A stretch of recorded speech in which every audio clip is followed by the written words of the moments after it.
Hi, this is Randy Wykoff, the Dean of the College of Public Health at East Tennessee State University, and I'm pleased to provide the COVID-19 pandemic update with data accurate through September 9th, 2021.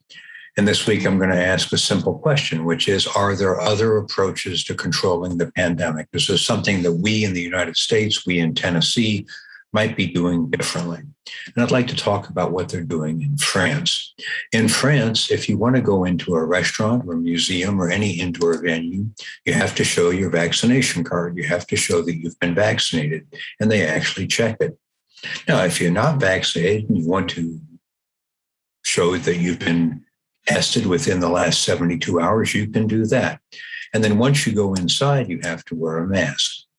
And if you go into the restaurants and museums, you'll see that they are consistently following this.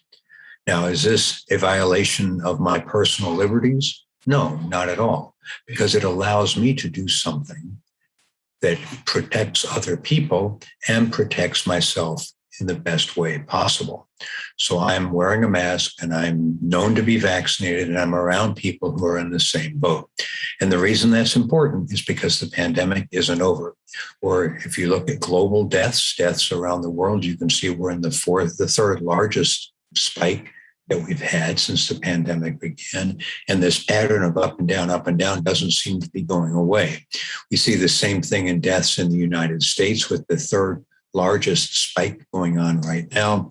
In the state of Tennessee, we're seeing a huge spike in cases and an increase in number of deaths. And if you look at the ballot health service area, we now have more more COVID patients in the ballot health system than we've had at any time since the pandemic began. So this pandemic has not gone away.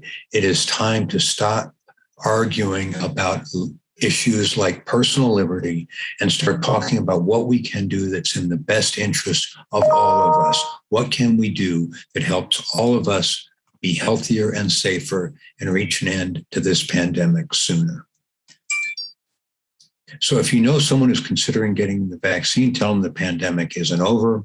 It is serious, and vaccinations reduce hospitalizations and deaths. And if they're not willing to do it for themselves, do it for their children, their grandchildren, their neighbor, or for all of us. There's a great deal more information about COVID-19 on the College of Public Health website. If you'd like to be added to the mailing list, please let us know. You can contact Jan Stork at that email address. I'd like to thank Gary Young for editing, producing, and posting this video. And if you have any comments about what I've said this week or any questions about the COVID-19 pandemic, please let me know. I look forward to answering your questions. I look forward to hearing from you. Thank you very much. Until next week, be well.